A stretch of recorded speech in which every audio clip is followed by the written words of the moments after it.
Hello everyone, welcome to Edupol Class 8. It's me, your Nafi. Yes, അപ്പോൾ നമ്മൾ 12ാമത്തെ chapter ആയിട്ടുള്ള water on earth അഥവാ ഭൂമിയിലെ ജലം എന്നുള്ള ചാപ്റ്ററിൽ നിന്ന് നിങ്ങളുടെ നാളെ നടക്കാൻ പോകുന്ന സോഷ്യൽ സയൻസ് എക്സാമിന് ചോദിക്കാൻ ചാൻസ് ഉള്ള ഏറ്റവും ഇമ്പോർട്ടൻ്റ് ആയിട്ടുള്ള ക്വസ്റ്റ്യൻസ് ഡിസ്കസ് ചെയ്യാൻ പോവാണ്. ഈ വീഡിയോ ഒന്ന് ലൈക്ക് ചെയ്യുക, മാക്സിമം ഫ്രണ്ട്സിലേക്ക് ലിങ്ക് ഒന്ന് ഷെയർ ചെയ്യുക. രണ്ട് കാര്യം നിങ്ങൾ അതിലേക്ക് ഒന്ന് കമൻറ്റ് ചെയ്യുക കേട്ടോ. നിങ്ങൾ സോഷ്യൽ സയൻസിൽ എത്ര ചാപ്റ്റേഴ്സ് പഠിച്ചു കഴിഞ്ഞു, സോഷ്യൽ സയൻസിലെ ഇമ്പോർട്ടൻറ്റ് ചാപ്റ്റേഴ്സ് ഏതൊക്കെയാണെന്ന് അറിയോ? അറിയില്ല, അതൊന്ന് കമൻറ്റ് ചെയ്തോ. അറിയില്ല, ഞാൻ പറഞ്ഞുതരാം. 10, 11, 12, 13, 14 ഈ 5 ചാപ്റ്റേഴ്സാണ് most important chapters in social science. Okay, ഇനി വാട്ടർ ഓൺ എർത്തിൽ ഫസ്റ്റ് ചോദിക്കാൻ ചാൻസ് ഉള്ള ക്വസ്റ്റൻ ആണ്, which are the 2 types of water sources, give 2 examples for each. അല്ലെ, 2 തരം ചില സ്രോതസ്സുകൾ ഏതൊക്കെ, ഓരോന്നിനും 2 ഉദാഹരണങ്ങൾ വീതം നൽകുക. അപ്പോൾ ഏതൊക്കെയാണ് 2 types ഓഫ് വാട്ടർ സോഴ്സസ്, 2 തരത്തിലുള്ള ജലസ്രോതസ്സുകൾ ഏതൊക്കെയാണ്? ഒന്ന് ഗ്രൗണ്ട് വാട്ടറും രണ്ടാമത്തെ സർഫസ് വാട്ടറും. ഒന്ന് ഉപരിതല ജലസ്രോതസ്സുകളും രണ്ടാമത്തെ ഏതാണ്? ഗ്രൗണ്ട് വാട്ടർ അഥവാ ഭൂഗർഭ ജലസ്രോതസ്സുകളും. ഗ്രൗണ്ട് വാട്ടർ അഥവാ ഭൂഗർഭ ജലസ്രോതസ്സുകളും ഉണ്ട്, സർഫസ് വാട്ടർ അഥവാ ഉപരിതല ജലസ്രോതസ്സുകളും ഉണ്ട്. സർഫസ് വാട്ടറിൽ എക്സാമ്പിൾസ് ഏതൊക്കെയാണ്? Ocean, reverse, lakes and back waters. അല്ലെ, സമുദ്രം, നദി, തടാകം, കായലൊക്കെ എന്താണ്? സർഫസ് അഥവാ ഉപരിതല ജലസ്രോതസ്സുകൾക്ക് ഉദാഹരണമാണ്. ഇനി ഗ്രൗണ്ട് വാട്ടർ അഥവാ ഭൂഗർഭ ജലസ്രോതസ്സുകൾക്ക് ഉദാഹരണം ഏതൊക്കെയാണ്? വെല്ല്, പോണ്ട്, ട്യൂബ്, അല്ലെ, കിണർ, കുഴൽ കിണർ, കുളം, ഇതൊക്കെ എന്താണ്? ഗ്രൗണ്ട് വാട്ടർ അഥവാ ഭൂഗർഭ ജലസ്രോതസ്സുകൾക്കുള്ള ഉദാഹരണങ്ങളാണ്. പഠിച്ചു വെച്ചിട്ടോ. ഓക്കെ, ഇനി ഈ ഒരു ക്വസ്റ്റ്യൻ കണ്ട് ഇതൊരു ഹോംവർക്ക് ആണ്. ഇതിന് ആൻസർ നിങ്ങൾ എന്ത് ചെയ്യുക? ഒന്ന് കമൻറ്റ് ബോക്സ് ടൈപ്പ് ചെയ്യണം. ഇത് 3 നിങ്ങളുടെ ആനുവൽ എക്സാമിന് എന്ത് ചെയ്തിട്ടുണ്ട്? ഈ ചാപ്റ്റേഴ്സിന് ചോദിച്ചിട്ടുണ്ട്. ഇതിൻ്റെ ആൻസർ നിങ്ങൾ എന്ത് ചെയ്യുക? ഒന്ന് കമൻറ്റ് ബോക്സിൽ ടൈപ്പ് ചെയ്യണേ. ഇത് 3 ഇമ്പോർട്ടൻ്റ് ആണ്. ഇതിൻ്റെ ആൻസർ ഒന്ന് കമൻറ്റ് ബോക്സ് ടൈപ്പ് ചെയ്യുക. ഇനി ആൻസർ കിട്ടുന്നില്ലെങ്കിൽ ഇന്ന് നടന്നിട്ടുള്ള പ്രഡിക്ഷൻ ലൈവ് ഒന്ന് കാണാം, അതിൽ നമ്മൾ ഇതിൻ്റെ ആൻസർ പറയുന്നുണ്ട് കേട്ടോ. അടുത്ത question, answer the following questions related to wetlands. What are wetlands? Mention the എൻവയോൺമെന്റൽ problems caused by the reclamation of wetlands.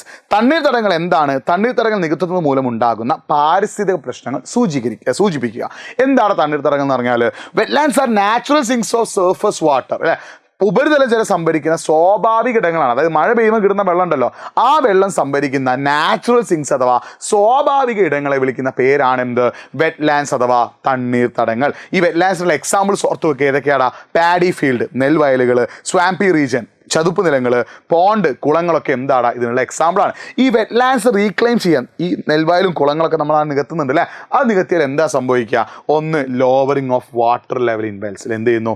കിണറുകളിലെ ജലനിരപ്പ് താഴുന്നു. മഴ പെയ്യുമ്പോൾ ഈ വെള്ളം എന്ത് ചെയ്യണം? ശരിക്കും സംഭരിക്കപ്പെടണം. പക്ഷെ എന്താ, ഈ വെറ്റ്ലാൻഡ്സ് തണ്ണീർത്തടങ്ങളൊക്കെ നികത്തിയാൽ എന്താ സംഭവിക്കുക? ഈ വെള്ളം മുഴുവനായിട്ട് അങ്ങോട്ട് ഒലിച്ചു പോകില്ല. അപ്പോൾ എന്താ, കിണറുകളിലേക്ക് വെള്ളം എത്താത്തൊരു സ്ഥിതി വരും. അത് മാത്രമല്ല, ഈ വെള്ളം മുഴുവൻ പുഴയിലേക്ക് എത്തിയാൽ പുഴയിലേക്ക് താങ്ങാൻ പറ്റാവുന്ന അധികം വെള്ളമാവും. അത് കാരണം വെള്ളപ്പൊക്കം ഉണ്ടാവില്ല. അതായത് floods become common in rivers even in slight rains. ഓർത്ത് വെച്ചോ.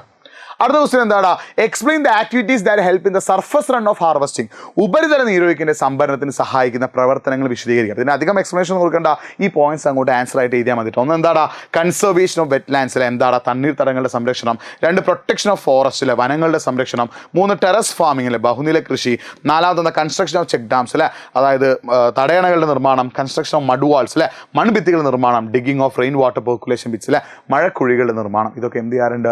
എക്സാമിന് ചോദിക്കാറുണ്ട് കേട്ടോ.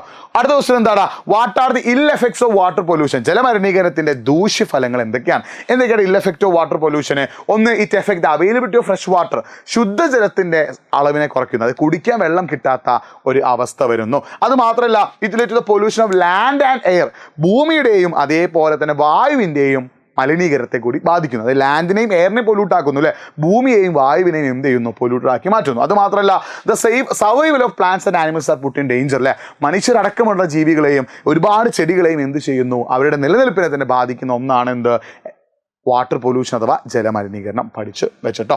അടുത്താണ് എന്ത്? Which are the methods of water conservation? ജല സംരക്ഷണത്തിന്റെ മാർഗ്ഗങ്ങൾ ഏതൊക്കെ? ഇതൊരു ഹോംവർക്ക് ആണ്. ഇത് നിങ്ങളുടെ ആനുവൽ എക്സാമിന് ചോദിക്കാൻ ചാൻസ് ഉണ്ട്. ഇതിന് ആൻസർ അറിയുന്നവരൊന്ന് കമന്റ് ബോക്സ് ടൈപ്പ് ചെയ്യുക. നിങ്ങൾക്ക് ഇനി ആൻസർ അറിയില്ലെങ്കിൽ നമ്മൾ പ്രഡിക്ഷൻ ലൈവ് ഒന്ന് കാണാം, അതിൽ ഇതിൻ്റെ ആൻസർ പറയുന്നുണ്ട് കേട്ടോ. ഓക്കെ, ഇനി നമ്മുടെ ബാച്ചിൻ്റെ കാര്യം എന്ന് പറഞ്ഞാൽ അടുത്ത കൊല്ലം നിങ്ങൾ 9ാം ക്ലാസ്സിലേക്ക് എത്താണ്. 9ാം ക്ലാസ്സിൽ സെറ്റായി പഠിക്കാൻ നിങ്ങൾക്ക് എന്ത് വേണം? സൂപ്പർ ബാച്ച് വേണം. ആ ബാച്ച് ജോയിൻ ചെയ്ത് പഠിച്ചാൽ മാത്രമേ നിങ്ങൾക്ക് മികച്ച റിസൾട്ട് കിട്ടുള്ളൂ.